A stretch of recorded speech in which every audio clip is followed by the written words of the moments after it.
సంక్షేమమే ధ్యేయంగా, ప్రజా అభివృద్ధే తన ఊపిరిగా 74 సంవత్సరాల వయసులో కూడా ఒక యువకుడుగా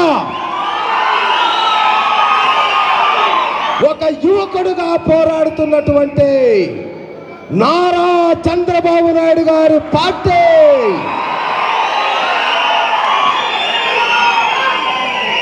₹2 కిలో బియ్యం పెట్టి పేదల కడుపు నింపినటువంటి మహానుభావుడు నందమూరి తారక రామారావు గారు ఆయన స్థాపించినటువంటి పార్టీ ప్రతినిధిగా మేమున్నాం. దానికి తోడు నిజాయితీ రాజకీయాలకు నిలబెట్టు సాక్ష్యం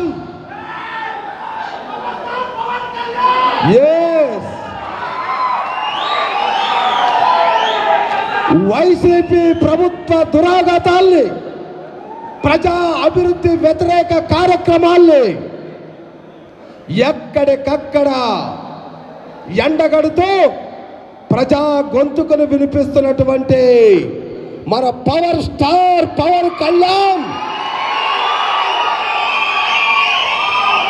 జనసేన నేత, మన హృదయ నేత, మనలందరూ ఆరాధించే వ్యక్తి పవన్ కళ్యాణ్ గారు కూడా సమ్మతించి ఉమ్మడి అభ్యర్థులుగా తెలుగుదేశం జనసేన పార్టీ ఉమ్మడి అభ్యర్థులుగా మేము ముందున్నాము. కాబట్టి ఎమ్మెల్యే అభ్యర్థిగా బూర్ల రామాంజనేయులు అనేటువంటి నన్ను, ఎంపీ అభ్యర్థిగా పెమ్మసాని చంద్రశేఖర్ అనేటువంటి డాక్టర్ని అత్యధిక మెజార్టీతో గెలిపిస్తాం. మరి ఇది జరగాలంటే మన శత్రువు అయినటువంటి వైసీపీ ప్రభుత్వం ప్రజలకు చేస్తున్నటువంటి దోపిడీ, ప్రజా అభివృద్ధి వ్యతిరేక కార్యక్రమాల గురించి మనం ప్రజల్లోకి తీసుకెళ్ళాలి. మనం ఈ హాల్లో కూర్చొని కేకలు వేస్తే అత్యధిక మెజార్టీ రాదు. మనం వైసీపీ ప్రభుత్వం చేస్తున్నటువంటి ప్రజా వ్యతిరేక కార్యక్రమాలు ప్రజల్లోకి తీసుకెళ్ళాలి. ఈరోజు వైసీపీ నాయకులు, ముఖ్యమంత్రి జగన్మోహన్ రెడ్డి సిగ్గు లేకుండా ఏ మాత్రం కూడా నేను ఈ మాట మాట్లాడితే ప్రజలు అంగీకరిస్తారా లేదా అన్నటువంటి ఆలోచన కూడా లేకుండా పేదల గురించి మాట్లాడుతున్నాడు.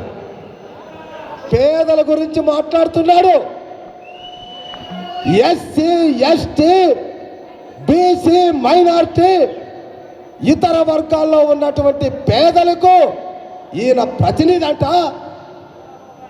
ఆ పేదల తరపున ఈయన పోరాడుతున్నాడట. ఏమయ్యా జగన్మోహన్ రెడ్డి, కరెంటు గురించి ఏదో పెద్దగా ప్రకటనలు ఇస్తున్నాడు. ఈరోజు గుంటూరు నడిబొడ్డులో ఒక పెద్ద ఫంక్షన్ హాల్లో ఒక కార్యక్రమం జరుగుతుంటే కనీసం 2 గంటలు కరెంట్ ఇవ్వలేనటువంటి దుస్థితి ఈ జగన్మోహన్ రెడ్డిది. ఈయన మాట్లాడతాడు కరెంటు 7 గంటలు 9 గంటలని. ఏమయ్యా, ఈ కార్యక్రమాలకి 2 గంటలు కూడా నిరంతరంగా కరెంట్ ఇవ్వలేనటువంటి నీ ప్రభుత్వం రైతులకు 7 గంటలు 9 గంటలు కరెంట్ ఇస్తుందా? చెవులో ఎవరు పూలు పెట్టుకోలేదు. ఇక్కడ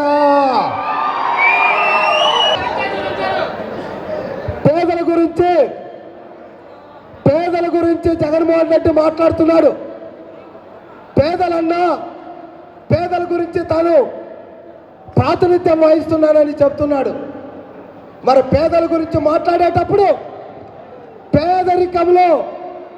పేదరికంలో అట్టడుగున ఉన్నటువంటి ఎస్సీలు, ఎస్టీలు, బీసీలు, మైనార్టీలు, ఇతర వర్గాల్లో ఉన్నటువంటి నిరుపేదలు. పేదరికం అనేది కులానికి సంబంధం కాదు. ఆర్థికంగా వెనుకబడినటువంటి ప్రతి పేద కుటుంబం వాళ్లకు చంద్రబాబు నాయుడు గారు 120 స్కీములు అమలు పరిచి, సబ్ప్లాన్ నిధులు ఇచ్చి, కార్పొరేషన్లు పెట్టి లక్షలాది మందికి ఉపాధి కల్పించి రైతుల్ని, మహిళల్ని, నిరుద్యోగుల్ని, ఉద్యోగస్తుల్ని, వ్యాపారస్తుల్ని, రైతు కూలీల్ని, ఇసుక కూలీల్ని అందరినీ ఆదుకుంటే నీవు పేదల గురించి మాట్లాడే పెద్ద మనిషి ఈరోజు వాళ్ళకున్న స్కీములు రద్దు చేశావు. ఈరోజు పేదలకు 5 రూపాయలకు దొరికే అన్నా క్యాంటీన్ ఉందా? ఎస్సీలకు 27 స్కీములు ఉన్నాయా? బీసీలకు 30 స్కీములు ఉన్నాయా? మైనార్టీలకు 11 స్కీములు ఉన్నాయా? దుకాణం మకాన్ ఎక్కడుంది? రంజాన్ తోపా ఎక్కడుంది? దులాన్ పథకం ఎక్కడుంది? ఏం జగన్మోహన్ రెడ్డి మాట్లాడు. పేదల గురించి మాట్లాడుతున్నావు. పేదల స్కీముల్ని నిట్టు నిలువుగా రద్దు చేసిన నీవు పేదల గురించి ఎలా మాట్లాడతావు? ఈరోజు పేదలకి ఏ ముఖ్యమంత్రి అయినా సెంటు పట్ట అనేటువంటిది మాట చెప్పాడా? ఎన్టీ రామారావు గారు ఆ రోజు 5 సెంట్లతో ఇల్లు కట్టించాడు.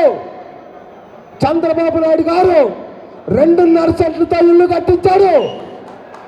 ఇల్లు కట్టేయడమే కాకుండా పేదలు కూడా మిద్దెల్లో, మిద్దెల్లో 3 అంతస్తుల మేడలో ఉండాలని టిట్కో ఇల్లు నిర్మిస్తే ఆ ఇళ్లను కూడా పేదలకు ఇవ్వడానికి మనసొప్పని నీవు పేదల గురించి మాట్లాడతావా? ఏ పేదవాడు జగన్మోహన్ రెడ్డిని నమ్మే పరిస్థితుల్లో లేరు. కాబట్టి మనమందరూ కూడా జగన్మోహన్ రెడ్డి నవరత్నాల్లో మోసాల్ని, పేదల బ్రతుకుల్ని బుగ్గిపాలు చేసినటువంటి వైనాన్ని ఈరోజు కుటుంబాల మీద 200 రూపాయల కరెంటు బిల్లు 1000 రూపాయలకు మారింది. 60 రూపాయలు పెట్రోల్ 100 రూపాయల పైన అయింది. 40 రూపాయలకు దొరికే కందిపప్పు ఈరోజు 200 రూపాయలు అయింది.